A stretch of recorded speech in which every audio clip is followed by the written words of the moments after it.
Empezamos con Venezuela, una vez más aquí en A Mano Limpia. Tenemos como invitados aquí en la mesa de trabajo esta noche a Rafael Revilla, consultor de medios y de opinión pública. Rafael, bienvenido al programa. Gracias. Y mi colega, buen amigo, don Carlos Acosta, periodista venezolano. ¿Qué tal, Carlos? ¿Cómo estás? Qué gusto estar contigo, Félix Guillermo, con la audiencia de tu programa. Quiero comenzar con el tema de las grietas dentro del oficialismo, del chavismo, del madurismo, como lo quieran llamar. Sin divisiones internas, y esto es históricamente, no cae ningún gobierno. Se están viendo esas divisiones y quiero preguntarles si esas declaraciones de Vilma Mora son un reflejo de una línea de pensamiento diferente dentro del oficialismo. Bueno, yo no considero que sea una línea de pensamiento distinto. Yo creo que la declaración de Vilma Mora se corresponde con la grave situación que el mismo gobierno está enfrentando. Yo la percibo como un nítido deslinde de Vilma Mora y me pregunto a quién está representando Vilma Mora cuando articula ese discurso. Y lo cual me parece muy interesante, o sea, para tratar de entender qué está sucediendo en Venezuela. Yo le doy mucha importancia, muchísima importancia a... ¿A quién representa? ¿A quién usted cree que representa? No olvidemos que Vilma Mora, cuando se produjo el golpe del 4 de febrero, era teniente. Yo, casualmente, mi hermano es mayor retirado del ejército y lo consulté anoche. Él era subteniente cuando Vilma Mora era teniente. Y le pregunté en qué rango se encontraban los compañeros de Vilma Mora en este momento. Y en este momento mi hermano, que conoce el tema militar perfectamente porque es mayor del ejército, me dijo, mira, los compañeros de Vilma Mora en este momento, los retrasados son coroneles o los que van al día o los que están actualizados son generales. Pero yo no diría o sea, yo no puedo asegurar que Vilma Mora está representando a sus compañeros de generación, porque eso sería muy atrevido de mi parte. Pero lo que sí puedo asegurar es que... No, y además, ¿por quién habla? ¿Habla por sí mismo o habla por un grupo? O sea, fíjate, aquí es donde yo incluso llamo la atención sobre la declaración de Vilma Mora, que para mí es muy significativa. Vilma Mora no puede estar hablando por él solo. Vilma Mora tiene que... ese discurso, especulo yo, es mi especulación, seguro, no puedo asegurarlo. Sí. La declaración de Vilma Mora, en mi opinión, es como un discurso que se inicia planteándose una posible salida de este gobierno. Carlos, ¿cómo tú interpretas Mira, todo plenamente esto? de acuerdo con lo que dice Rafael, agregándole la variante que existe una fisura en quienes gobiernan a Venezuela ahora y una fisura que justamente la marca el uniforme. Está el ala civil del Partido Socialista Unido de Venezuela y está el ala militar del Partido Socialista Unido de Venezuela. Y eso es una fisura que ha ido creciendo, grietas que cada vez son más profundas, pero que explotan precisamente por la crisis. Mira, yo creo que si esta crisis no se hubiese presentado, la crisis por la represión, la crisis por las protestas estudiantiles o por las barricadas que estaban armando otros grupos, sería entonces por la crisis económica. Porque como se dice en buen venezolano, cada uno estaba esperándole la caída del otro, lo estaba esperando en la bajadita. Si la torta la hubiesen puesto los militares, estarían en este momento Maduro y su grupo, Rafael Ramírez, José Vicente Rangel y toda esta gente, tratando de deslindarse de los militares y de ponerlos en exposición para salir de ellos. Porque lo importante aquí no es que Vilma Mora quiere salir de Maduro porque Vilma Mora es un demócrata. No, Vilma Mora es tan golpista como Chávez y más peligroso que Chávez porque es sumamente autoritario. Se vendió como un gerente exitoso porque era el encargado de la oficina de recaudación. Vamos a ser claros, es una declaración inteligente que en cierta forma le puede lavar la cara al oficialismo. Sí, lavarle la cara al oficialismo, pero marcar esa distancia, porque cuando dices Leopoldo López e Iván Simonovich deberían estar en libertad, le está tocando puntos de honor a Nicolás Maduro. Son puntos de honor, porque vamos a estar claros, Simonovich es un preso del gobierno, es un preso de Hugo Chávez. Y no se le puede soltar en honor a Hugo Chávez. Claro, y Leopoldo López es un preso de Nicolás Maduro. Leopoldo López es un preso de los Castro, de Raúl y Fidel Castro. Eso está clarísimo. Entonces, cuando Vilma Mora dice esto, de alguna forma no significa que sea un demócrata.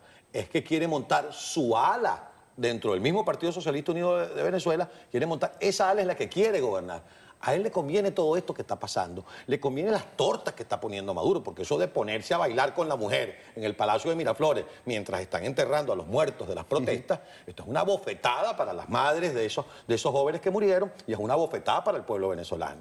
Ahí está pidiendo Maduro que se celebre el carnaval, que se celebra siempre en Venezuela para esta fecha. y nadie está dispuesto a celebrar los carnavales. Rafael y Carlos, la posición de Leopoldo López, el entregarse, el que esté tras las rejas en esos momentos, ¿le hace bien o mal a la oposición? Y la pregunta va dentro, vamos a olvidar lo que ocurre dentro de Venezuela. Desde el punto de vista de la comunidad internacional, grupos, la Organización de Estados Americanos, la ONU, la Unión Europea y muchos países están viendo, ese señor se entrega pacíficamente, no ha habido ningún acto de violencia por su parte y lo apresan. ¿Ese era el fin? Bueno, en estos días, Quiroz Corradi, a través del Nacional, cuasi citó a Rómulo Betancourt. Yo estuve buscando la cita, no la encontré. Que Rómulo Betancourt decía que político no se deja poner preso. Yo no encontré la cita, pero si Rómulo la dijo, yo que soy dirigente de AD, le diría que eso contradice las posturas de Gandhi o la de Mandela.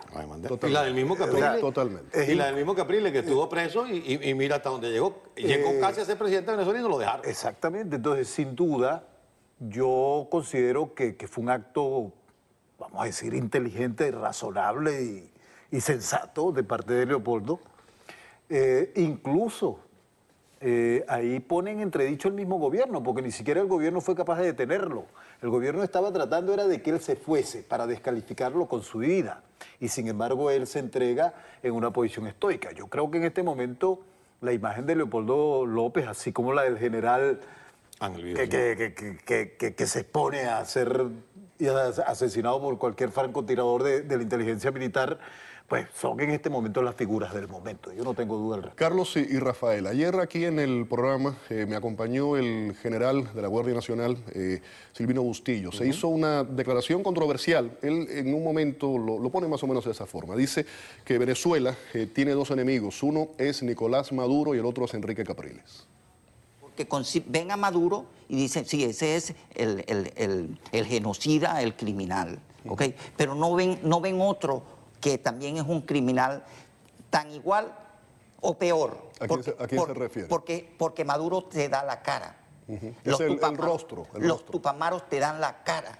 Pero tienes a tu lado uno que, valiéndose de la confianza, te hace la cama. Te estoy hablando de Enrique Capriles Radonsky. ¿Okay? Eso es fuerte lo que usted está diciendo. Bueno, eso es un traidor a la causa y a la lucha. ¿Ok? Y quiero aprovechar este espacio en TV para dejarlo bien claro. Ese es un hombre que ha traicionado de manera reiterada la lucha. Lo hizo previo a las elecciones con una cosa que ha llamado un personaje de aquí en la Florida, que es posible que ustedes lo conozcan, que es Robert Alonso. Él ha llamado el acta de la traición. Robert Alonso, lo conozco perfectamente. ¿Okay? Y también luego desmoviliza la lucha después que le ganamos a Maduro.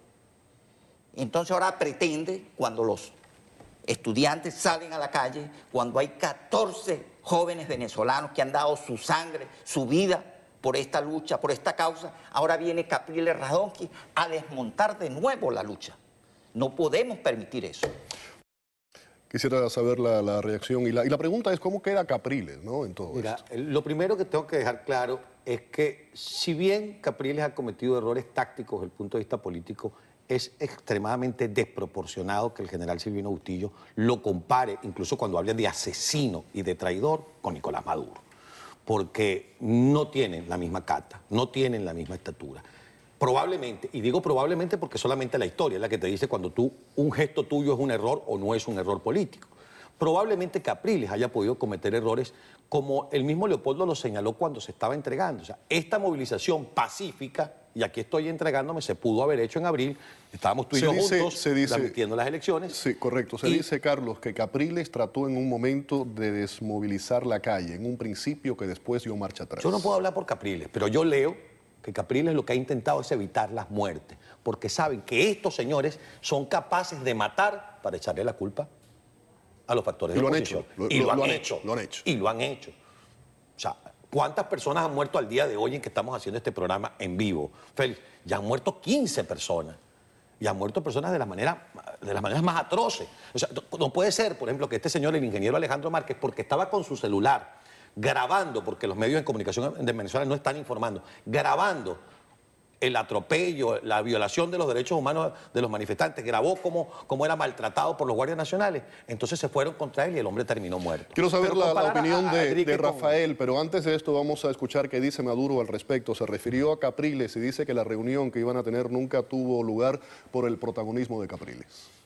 Yo hubiera querido que viniera Capriles Rodón, que estuviera sentado ahí y escucharlo. Él quería hablar 1 hora en cadena. Es difícil. Tendría que ganar la presidencia algún día si quiere hablar 1 hora en cadena. Pero él podía venir aquí y hablar como ustedes. Tranquilito. Yo lo hubiera escuchado. Y hubiera tomado nota de todo. Lamento que no haya venido a esta reunión. Pero dice que para hablar 1 hora en cadena hay que ganar la presidencia, Rafael. Mira, a mí me parece, y a mí hay veces me preocupa la importancia que se le da a lo que esté declarando Maduro o cualquier representante del gobierno. Porque esto resulta ya anecdótico. Yo pienso que incluso nos distrae del fondo del asunto. Y parte de esa distracción que ellos hacen con ese discurso, a mi juicio no es más que la influencia cubana propagandística de distrae. Yo pienso que nosotros, los dirigentes políticos o periodistas comprometidos con la democracia, como tú, como Acosta, debemos trascender esa parte anecdótica de estar repitiendo y comentando lo que ellos quieren o lo que los hermanos Castro le recomiendan a Maduro o a Jagua o a Diosdado Cabello deban decir para distraernos al respecto. Yo pienso que la situación en Venezuela es profundamente grave, incluso creo que es más grave de lo que se está percibiendo aquí en Miami, porque incluso, y con el respeto a Acosta, porque lo sé, un hombre muy informado, además es un hombre de medio, Venezuela en un momento 15 personas. En Venezuela, producto de esta situación, tiene que haber más de 50 o 60 muertos. La cifra oficial es 16 en este momento. Pero me explico, ¿cuántos muertos ha habido en Venezuela que no de personas que no han podido llegar a un hospital para ser salvadas? ¿Cuántas personas han muerto en Venezuela producto del estrés, de una trombosis cerebral, producto de una crisis que es terrible? En Venezuela en este momento, déjenme decirles, y no es exagerado, en Maracaibo están habiendo saqueos. Maracaibo. En este momento en el que estamos hablando. Maracaibo, la segunda principal ciudad del país. Que por cierto hay un trancazo mañana en Maracaibo. Sí. Entonces, fíjate, en Venezuela hay una situación grave. Yo particularmente incluso difiero de la posición de muchos de mis compañeros de lucha aquí en Miami en cuanto a que se está viendo esto como una crisis más del chavismo. Yo creo que esta es la última crisis del chavismo. La crisis. Esta es la última crisis. ¿Por qué? Porque esos muchachos no se van a regresar a sus casas. Pero no solo es que esos muchachos no se van a regresar a sus casas, es que las mamás de esos muchachos están en la calle. La situación de Venezuela es terriblemente grave y yo pienso que es nuestro deber desde acá concientizar que esto es ya el desenlace definitivo. Yo creo que en Venezuela vamos a salir ya. Carlos, tengo 30 segundos. ¿Es el final? El final de Nicolás Maduro. Yo quisiera creer que es el final del chavismo. ¿Pudieran defenestrarlo y buscar otra figura? Pudiera hacerse valer esa frase de Enrique Capriles, que el Maduro vete ya signifique Diosdado vente ya, o que la gente de Diosdado venga ya. Muchísimas gracias a los dos, Rafael. Gracias Carlos, un a placer ustedes por invitarnos. Tenerlos aquí Gracias en a el Costa por tenerte conmigo acá. Igualmente.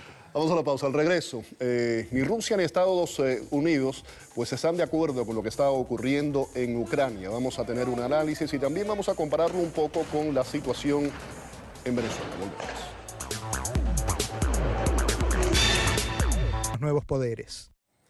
El análisis a continuación del tema de Ucrania, los últimos acontecimientos. Octavio Pérez, coronel retirado del Ejército de Estados Unidos. ¿Qué tal, Octavio? Buenas noches, muchas gracias. Muy buenas noches. Sí, también le damos las buenas noches vía Skype desde Puerto Rico.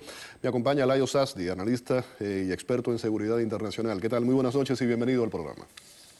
Muchas gracias. Buenas noches a todos. Bueno, quisiera comenzar un poco, hablábamos en el segmento anterior del tema de Venezuela, hace un par de días hicimos aquí en el programa un paralelismo entre la situación venezolana y la de Ucrania, vemos los acontecimientos o lo que ha ocurrido en Ucrania. Sale Yanukovych, la pregunta es, ¿esto ha sido debido a las protestas? ¿Se asemeja en algo a la situación que hay en Venezuela? Quisiera saber la opinión de los dos. Comienzo con ustedes, Sasdi.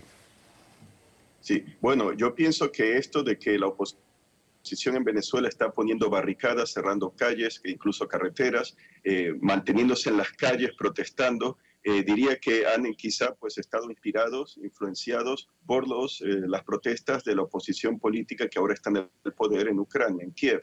Y ha tenido en ese sentido quizá pues una influencia para darle ánimo, fuerza, ¿no? y quizá inspiración de métodos a seguir para lograr pues un cambio de gobierno, en este caso pues que todavía no se ha logrado en Venezuela. Octavio, ¿cuál es su opinión? Y voy a agregar a lo que decía Sasdi. Sin embargo, la Unión Europea en su momento y también Washington ha sido mucho más dura. Inclusive habló de sanciones en un momento determinado. La reacción contra Ucrania no ha sido la misma que con Venezuela. Bueno, primero, hay más correlación con lo que ocurrió en el año 89 y 90 en Alemania del Este, en Polonia, en todas estas repúblicas que estaban bajo el Pacto de Varsovia. En aquel entonces se le hizo imposible a Gorbachev tratar de mandar ejércitos para lidiar con este problema. Esa misma situación prevalece en Kiev. La diferencia viene siendo que lo que ocurrió en esos países, que eran países anexados, no es Ucrania. Ucrania es la primera república eslava del siglo IX, ahí nació Nikita Khrushchev, o sea que esto es una costilla de lo que es ser ruso. Ahora, ¿en qué relación? Hay 3 países en el mundo que desde noviembre están en ascuas: Tailandia, Venezuela y Ucrania. Los mismos problemas básicos: la economía, la corrupción y los problemas de poca representación y represión. Lo mismo, o sea que ahí donde está la verdadera correlación, donde todas estas revoluciones que se han ido a la calle, que son incontenibles, o sea, son incontenibles en Venezuela, son incontenibles en Ucrania, y ahora de momento vemos que este individuo ha salido a la fuga y el país se encuentra tratando de poner un gobierno en el poder que sea algo efectivo. Pero los problemas van a permanecer, que es lo que ata los tres problemas. Es la economía, es una infusión extrema de dinero y el pueblo que no tiene confianza ni en los que están en el poder. Sasdi, el régimen de transición es confiable. Ahí teníamos las dos vertientes, una parte del país que mira hacia la Unión Europea, otra que mira hacia Rusia. ¿Este gobierno de transición a quién responde? Bueno, yo diría que el gobierno de transición está dominado por el que antes fue la oposición política a Yanukovych, que es prorruso, y su partido de las regiones también prorruso, y el Partido Comunista Ucraniano, no olvidemos, aliado de Yanukovych, también prorruso. Entonces, el actual gobierno, liderado pues por Turchinov, bueno, es el presidente en funciones, era el presidente pues de la Cámara, o sea, del Parlamento ucraniano, la Rada Suprema, nombrado después, ¿no?, de la caída de Yanukovych. Ellos desean estrechar lazos con la Unión Europea. Y no olvidemos que el partido Patria, de Turchinov, es el de Yulia Timoshenko, ¿no? Y Yatsenyuk. Así que tiene esa orientación. Hay que tomar en cuenta una cosa, quiero añadir, aparte del problema económico muy serio, porque Ucrania necesitaría como 35.000 millones de dólares para este presupuesto de 2014 y 2015. A punto de la bancarrota, literalmente está. Sí, pero están las amenazas rusas, no olvidemos que se publicó en el Financial Times hace unos pocos días de un alto funcionario del gobierno ruso que amenazaba con que se apoderarían con Crimea, de la Crimea, si pues hay una guerra civil en Ucrania, que esa guerra civil, según el funcionario ruso, sería si se fragmenta, y que harían lo mismo como hicieron en Georgia, eso es, cuando invadieron Abjasia y Osetia del Sur, ¿no?, quitándose a Georgia. Así que hay un peligro muy serio en esto. Y un momentito querría añadir que convendría quizá que ahora en las reformas de reducción de fuerzas del Pentágono tomen en cuenta que hay una posibilidad, aunque sea muy remota, de un conflicto europeo terrestre, porque ahora estaban diciendo que van a reducir el ejército, van a eliminar los aviones A-10 Warthog antitanques diseñados precisamente para destruir tanques soviéticos. Así que esa posibilidad no debe descartarse. Coronel. Bueno, una de las cosas que hay que entender, Crimea, que sí hay una gran población, casi un 73% de los que son ahí son étnicamente rusos, también tiene un 17% de tártaros, que fueron unos individuos que los han votado hasta la Siberia, que durante la Unión Soviética fueron. Pero la base de Sebastopol, que al comienzo, y otra cosa más importante, desde el 2004, nada más que ha habido 2 partidos en el poder, la de Timoshenko, Yulia Timoshenko, y Yanukovych. O sea que esto ha sido, por eso es que la gente tiene tan poco resguardo y tan poco interés porque técnicamente los mismos individuos han estado en poder desde 2004, luego llega otra vez Yanukovych, 2006, se perpetúa en 2012, hasta ahora. Ahí es donde viene la falta de credibilidad. Ahora, Putin sabe muy bien, con todo lo que Medvedev estaba diciendo, que esto hay que hacerlo como Osetia, que es imposible en este momento mandar tropas para tratar de resolver eso. Crimea ya tiene su autonomía y la mayor parte de la industria y lo que está ocurriendo en Crimea es a base de la base de Sebastopol. O sea que al comienzo de la República esta joven, ellos tuvieron que renegociar el contrato por 30 y tantos años del control de la base de Sebastopol. O sea que sería también algo un poquito difícil en las cortes internacionales tratar de hacer un movimiento de secesión de Crimea. Y ahí es donde está el dilema que se encuentra ahora. Pero, como decía nuestro amigo, lo más importante ahora es una infusión de 35 billones de dólares, del cual el Fondo Internacional Monetario ya estaba diciendo que iba a dar unos 15 billones, la Unión Europea y los Estados Unidos, que posiblemente si no se le da solvencia a esta nueva república. Pero ahí volvemos a lo que hablábamos anteriormente de la división. Hablas de la Unión Europea, de Washington, que están tratando de salvar al país de la bancarrota. Ahora, ¿cómo queda Rusia y sus seguidores en esto? Porque de ahí viene precisamente esa división. Bueno, el problema que tú tienes en Rusia lo ha tenido, esto que ha ocurrido en Ucrania, lo tuvo Putin en el 2011. 2011, una de las cosas que se ha visto que no es la primavera árabe, esto es la primavera eslava, si tú quieres llamarla, es que los muchachos en la calle, que es el peligro más grande de cualquier gobierno en el mundo, ya sea Venezuela, Ucrania, Tailandia, Putin lo vivió después de esas elecciones que técnicamente se cree que ni las ganó.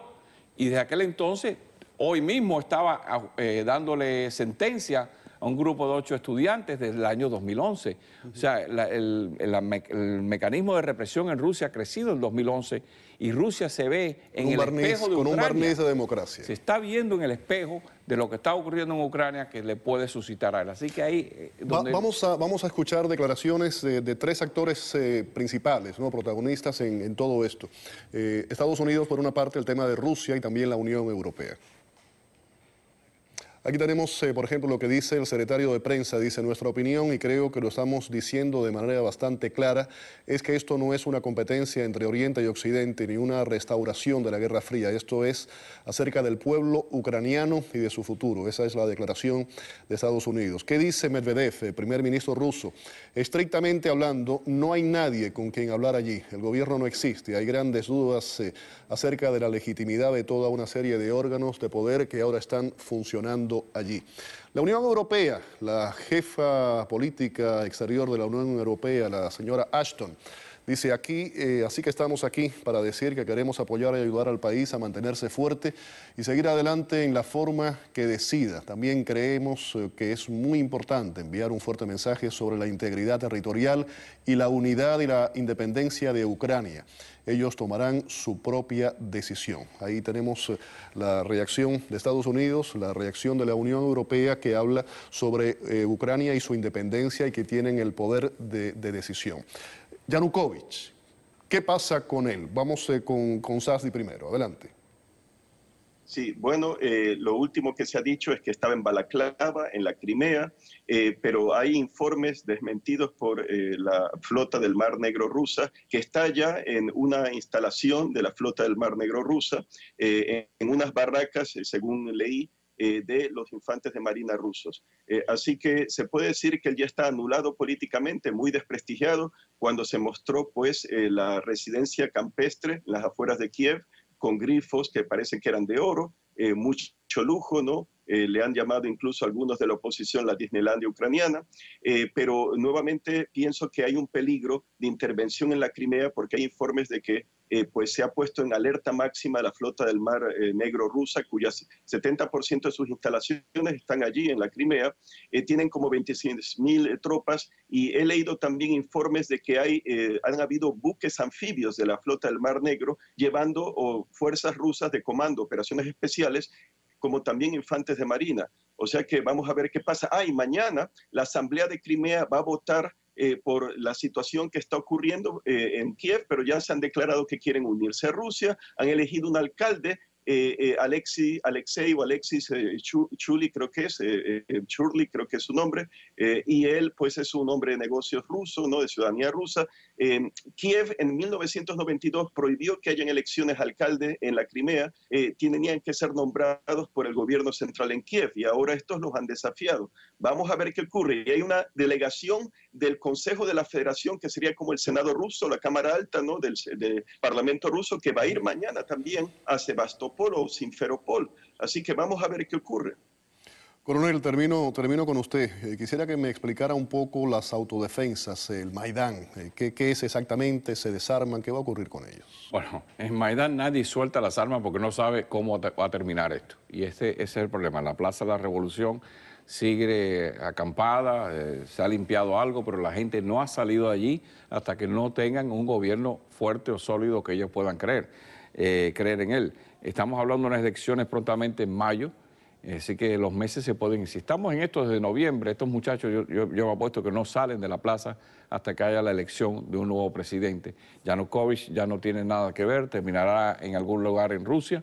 Los rusos posiblemente defenderán su base en el sentido de que no van a hacerse nada proactivamente en contra, pero por mantener esa base, Crimea gritará, pero seguirá siendo parte de Ucrania y con su autonomía que se le ha dado como un Estado autónomo. Pero ahí los muchachos en la plaza seguirán armados y se quedarán hasta que se elija un nuevo presidente. Gracias, coronel Octavio Pérez, por haber estado con nosotros aquí en el programa. Un saludo en la distancia, Sasdi, analista experto en seguridad internacional. Muchísimas gracias por acompañarnos. Gracias. Vamos a la pausa. Cuando regresemos, la pregunta, ¿van a eliminar impuestos o van a recortar gastos en lo que es el presupuesto del condado Miami-Dade? Volvemos con el análisis. Vamos a hablar de eso ahora, el bolsillo, economía, el tema de los impuestos. Manolo Reyes, economista, me acompaña. Manolo, ¿qué tal? ¿Cómo estás? Muy bien. Don René Pedrosa, reportero de América Noticias. ¿Qué tal, René? Bienvenido. Hola, Félix, buenas noches. Manolo, buenas noches. Bueno, este tema es un tema que siempre afecta a todo el mundo porque tiene que ver con el bolsillo, ¿no? Con nuestro dinero. ¿Qué va a pasar con nuestro dinero? Y mañana entra, pudiéramos decir, en una fase definitoria, el tema del presupuesto. Tú estuviste hoy en una reunión, has estado siguiendo todo esto. ¿Qué pasa? ¿Qué pasa mañana? Mañana el alcalde, por supuesto que va a presentar su plan, su presupuesto referente al presupuesto, valga la repetición, del condado Miami-Dade. Y tiene muchísimo trabajo por delante, Félix, porque no ha tenido una buena relación con los comisionados. Desde julio le han vetado varias de sus propuestas. Él ha vetado lo que ha vetado la comisión en su mayoría. Pero el tema de las bibliotecas específicamente. No solamente las bibliotecas, sino también el 5% que deben de aportar los empleados del condado hacia su seguro de salud. Entonces ha sido una discusión muy fuerte entre ambos y sabemos que su relación con los sindicatos tampoco es la mejor. Manolo, ¿qué piensas? Yo estoy de acuerdo con él, yo creo que va a ser una batalla un poco difícil, a menos que lime aspereza con los comisionados y traten de llegar a un acuerdo. Aquí hay una realidad, y yo entiendo también al alcalde porque hay que ser pragmático en todo esto. Nosotros, para proveer los servicios que existen, o tenemos que recortar los gastos o aumentar los impuestos. Este pueblo no resiste un impuesto más. Y te lo digo sinceramente porque, sobre todo en el área donde yo vivo, en el área de Miami, la ciudad de Miami, lo mismo te podría hacer Hialeah, donde vive René, donde vives tú, hay una cantidad enorme de personas retiradas que viven de un ingreso fijo. Y cada vez que tú le pones un impuesto, esas personas no tienen cómo rehacer o cómo traer más ingresos hacia a donde tiene ellos. Yo creo que gran parte del problema también es el mal gasto en el condado Miami-Dade. Y eso ha sido histórico. Exacto. Esto también es una bola de nieve. Exacto. Entonces, ¿qué es lo que queda? Lo que dice René. Hay que analizar todos los procesos dentro de todos los gobiernos, no solamente el condado de Dade, dentro de todos los gobiernos, y tratar de buscar la eficiencia que sea la eficiencia necesaria para poder hacer más con menos. Esa es la solución de todo esto. Hay una cantidad de duplicidad de servicios, que tú lo sabes, y duplicidad de departamentos que son innecesarios. Y muchas veces esos y tú lo sabes también, René, que esos se han desarrollado como pagos políticos a personas que han ayudado en campaña o algo de eso y lo ponen en una estructura. Ahora también él me imagino que va a hablar mañana de los logros que ha tenido el condado Miami-Dade, porque tampoco podemos hablar de lo negativo. O sea, 40 millones de personas pasaron por el aeropuerto internacional de Miami, todos los proyectos que se están llevando a cabo en el puerto Miami también, Félix, lo del dragado, lo que qué significa para la economía. Acaban de abrir los rieles que van desde el puerto hasta Jacksonville. O sea, que hay sus logros y todos los turistas que llegaron al condado Miami-Dade. Donde hay el problema es precisamente dentro del propio gobierno, por quizás los cabilderos que quieren algo y de alguna forma le cambian la mente a los políticos. Lo estábamos comentando aquí fuera de cámara. Yo decía en comerciales, y lo digo además responsablemente, que los cabilderos son el cáncer de nuestra sociedad. Y esa es mi opinión. Y mi opinión es, yo te voy a decir, yo siempre he conocido muchos cabilderos y te digo la verdad, yo nunca he culpado al cabildero. El cabildero lo contratan para hacer una función.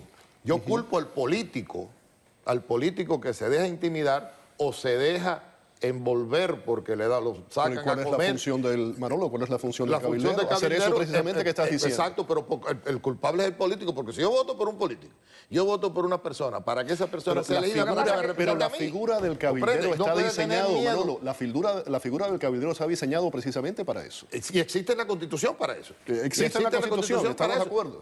Pero tú tienes que comprender que lo que yo digo es realidad. Déjame hacerte una pregunta, Félix. Conociéndote como yo te conozco, ¿vendría cualquier cabildero a hacerte a ti votar en algo que tú no estás de acuerdo? Lo que pasa es que los cabilderos... Por supuesto que no, pero volvemos es que el cabildero, la figura, está para eso. Está para eso, para que te paguen para convencer a un político de algo. Y los cabilderos que son... Y hay cabilderos que llevan buenos proyectos. Los cabilderos que están en el condado Miami-Dade no están ahí por gusto. Yo sé que no, el cabildero va por ganar dinero. Y no es cualquiera. Son cabilderos que tienen fuertes vínculos con los funcionarios. O sea, quizás el mejor amigo de uno de los funcionarios públicos, un buen amigo del alcalde. Ahora lo estamos viendo con el Departamento de Agua y Alcantarillado, que por cierto vas a ver la exclusiva esta noche, que uno de los cabilderos principales es nada más y nada menos que Pete Hernández, el ex administrador de la ciudad de Miami. Y el funcionario, muy buen amigo, y el funcionario del condado. Que es muy buen amigo del alcalde Carlos Jiménez. El que representa una de las compañías involucradas es Marcelo Llorente, gran aliado de Carlos Jiménez. Entonces los cabilderos que están ahí no son cabilderos por gusto. Sí. Sabe que pueden mover las fichas y las pueden mover no aquí abajo, sino aquí arriba. Por cierto, hablando, y lo comentábamos también en comerciales, estuvimos hablando de todo esto, el Departamento de Aguas y Alcantarillados durante mucho tiempo funcionó como un ente aparte. Sí. Totalmente tenía su propia... Muchas personas pensaban que eran totalmente independientes. Totalmente independientes. Funcionaban así, y llegó hasta el punto de que tenían hasta sus propios terrenos. Sí, se manejaban de una forma independiente. Sí, hay varios departamentos que lucen que son independientes y que nosotros le pagamos un dineral. Ahora con todo esto de las reparaciones de agua del departamento, perdón, de agua y alcantarillado, en los próximos 4 años las cuentas de ese televidente que te está viendo va a subir entre un 20 a un 25%. Hay dos departamentos que parece que lucen, que operan diferentes. Ese es uno, y tú bien lo sabes, que hicimos una investigación de esto cuando estábamos en la radio. El Departamento de Transporte también, que gana millones de dólares y parece que actúa de una forma independiente. Y el alcalde tiene un grave problema, o la comisión tiene un grave problema con este nuevo presupuesto. Entran el próximo año fiscal con un hueco financiero de 60 millones de dólares. Sí, eso va a la pregunta que tú hiciste al principio. ¿Qué va a pasar? ¿Van a despedir a empleados o van a subir los impuestos? ¿Van a cortar gastos?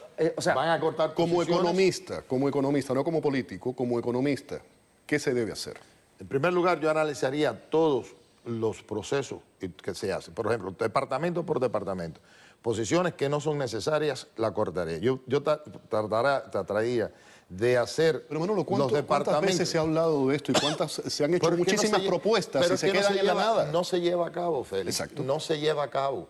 Si hay que ser en esto, nosotros tenemos que exigir que haya seriedad, que los políticos y los administradores se pongan de acuerdo y digan, mira, ¿con qué podemos nosotros hacer este departamento? Porque cuando yo te digo del proceso, y te voy a poner un ejemplo muy fácil. Algo diferente, algo sucede con eso y me sucedió, y te dejo terminar porque el punto tuyo es súper válido. Lo que pasa es que sucede algo en el condado, Félix, y en otras municipalidades, pero se ve más en el condado Miami-Dade, que es lo que es este cono de silencio. Donde ahora, por ejemplo, están negociando un contrato pero los comisionados están fuera de las nadie negociaciones. sabe. Entonces, cuando llega el proyecto al frente de los comisionados... Lo coge de sorpresa. Exacto, Lo entonces coge de están sorpresa. perdidos. Están perdidos. Y lo que te decía, mira, te voy a poner un ejemplo que es a muy pequeña escala, ¿Cuántas veces, y que todo el mundo se puede identificar con eso? Hay un hueco en la calle, hay un bache, y vienen a arreglarlo. Y viene una camioneta o vienen 2 camionetas con 5 o 6 personas. Hay uno que está trabajando, otro está hablando por teléfono, uno está tomando un cigarro y otro está durmiendo en la camioneta. Entonces, eso es un mal gasto, eso lo estamos pagando nosotros, Félix. Así es. Eso lo estamos pagando nosotros. Manolo, gracias por haber estado aquí.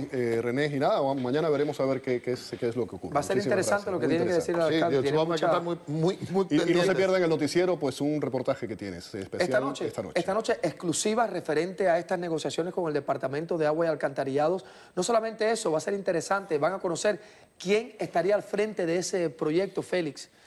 No se lo pueden perder. Y estamos hablando de $2.000 millones del dinero del contribuyente. $2.000 millones. Si te puedo hacer una sugerencia, explícales a los televidentes el por qué es la necesidad de reconstruir todo el sistema de agua y alcantarillado. Lo venimos hablando desde mucho tiempo. Yo sé, créeme. pero para que sepan por qué se está haciendo ese contrato. Gracias, Manolo. Gracias, René. Vamos Gracias, a la pausa. Félix. Gracias, Al Manolo. regreso, en Cuba ya se calcula en 1 millón de personas sin vínculo laboral con el Estado. Increíble, pero cierto. Volvemos con los detalles. Nacionaria. Tengo aquí conmigo a Emilio Morales, economista cubano, para hablar de ese tema. Bienvenido, Emilio. Gracias por acompañarnos. Hablábamos de casi 600.000 trabajos, eso es en un periodo de 3 años. Si fuéramos a sacar un promedio, 200.000 trabajos estatales se han perdido durante los últimos 3 años. Y para 2016 se esperan 2 millones más, ¿correcto? Bueno, es el plan. Ese es el plan, claro, El plan. es lo que está previsto. Y la privatización de pequeñas empresas para reactivar la economía cubana. Durante más de medio siglo, de 50 años, al cubano lo enseñaron a trabajar de una forma y era una dependencia total y absoluta del Estado desde un punto de vista económico y político, que tenía eso varias aristas, ¿no? De buenas a primeras llegan y te cambian el plan de juego por completo y te dicen, no, eso ya no es así, vamos a despedir a más de 2 millones de trabajadores. El ciudadano de a pie, el cubano, ha estado realmente informado y listo para este cambio. No lo creo, porque esto es una terapia de choque. Como quiera que se vea, el pueblo cubano estaba preparado para esto. Esto es una coyuntura que viene paralelo con la reforma, con un deseo y con una meta de sacar de los puestos estatales a 2,5 millones de personas. Ya van por 600.000. Yo veo muy difícil que en 2016 ellos puedan cumplir esa meta, porque las condiciones no están creadas para que esas personas ocupen un espacio en el sector privado. El sector privado, la reforma ha llegado a un techo. En meses no hemos visto ningún movimiento de que hayan abierto nuevas licencias o que se permita el trabajo privado a los, por ejemplo, los profesionales, etcétera. Entonces, ¿a dónde van a ir a parar esa gente? Son potencialmente parte del ejército que va a migrar en los próximos años, probablemente. En los últimos 3 años ha ocurrido los picos migratorios más altos después de Mariel. El año antepasado más de 50.000, el año pasado igual, y este año pinta igual. Hay una serie de señales ahí que son obvias. El tema de, están tratando de atraer inversionistas. Ahora, ¿quién invierte en Cuba? Y hay un doble discurso en todo esto. Por una parte se dice que se le da a los inversionistas todas las posibilidades para que vayan a invertir en Cuba. Los inversionistas pueden decir, en Cuba está todo por hacer. Es un terreno virgen en el que puedo entrar a hacer todo tipo de negocios. Pero también, por otra parte, hemos visto lo que ha ocurrido en el pasado. Siempre Cuba ha mantenido el 51% de todas esas empresas para tener control. Y vamos al caso de Marambio, lo que ocurrió con Marambio, otras empresas que en un momento determinado al régimen por algún motivo le deja de interesar y lo despluman, y lo sacan, y le hacen juicios en ausencia. Todo eso ha ocurrido. Bueno, mira, a hacer un poco de historia. En los años 90, cuando Fidel Castro abre la economía a las empresas mixtas, llegó un momento que había un capital de inversión de 3.000 millones de dólares, que era reunido a través de alrededor de 400 empresas que habían en zona franca y empresas mixtas. Hoy en día, de ese parque de empresas de 400 quedan 180 o algo así. Así que ha disminuido considerablemente. Entonces, ¿qué ha pasado durante todos esos años? En el año 2004 hubo un retranque de las inversiones, volvieron a la centralización, y ahí fue cuando empezó a disminuir todo ese capital que había para invertir y se fueron retirando poco a poco todas estas empresas. ¿Qué hizo el gobierno? Favoreció la relación con Venezuela, empezó a llegar capital de Venezuela, capital sin retorno, porque es un dinero que Cuba no devuelve, pero ya Venezuela se está Venezuela acabando no el puede capital sin seguir- retorno. Venezuela no Entonces, puede seguir haciendo ahora eso. el proyecto, ellos siempre tienen un proyecto lumbrera que dice, bueno, por aquí nos vamos. Brasil. El puerto, pero el puerto no ha traído a nadie, ¿no? Todavía no hay una empresa que se haya posicionado en el puerto y haya dicho, voy a invertir en tal o en más cual cosa. Entonces, también es algo temprano que se recién acaba de inaugurar. Las condiciones para invertir ahí tampoco son muy satisfactorias. La competencia que tiene alrededor ¿Qué es seguridad? grandísima. Si yo voy a invertir en Cuba o en cualquier negocio, en cualquier país, en cualquier lugar, tú vas a invertir un dinero y tú tienes seguridad de tu inversión. ¿Qué seguridad hay en Cuba? Bueno, Por ejemplo, dice Saladrigas que el que invierta en Cuba hoy día está loco. Bueno, yo creo que es un buen juicio lo que él acaba de decir. Primero porque si tú te pones a analizar, hay un lobby grandísimo apuntando al embargo para atraer a los grandes capitales norteamericanos. Hace unos meses se percibe en la prensa, en los medios, un gran lobby anti-embargo. Pero ¿están creadas las condiciones para que eso suceda? Yo creo que no.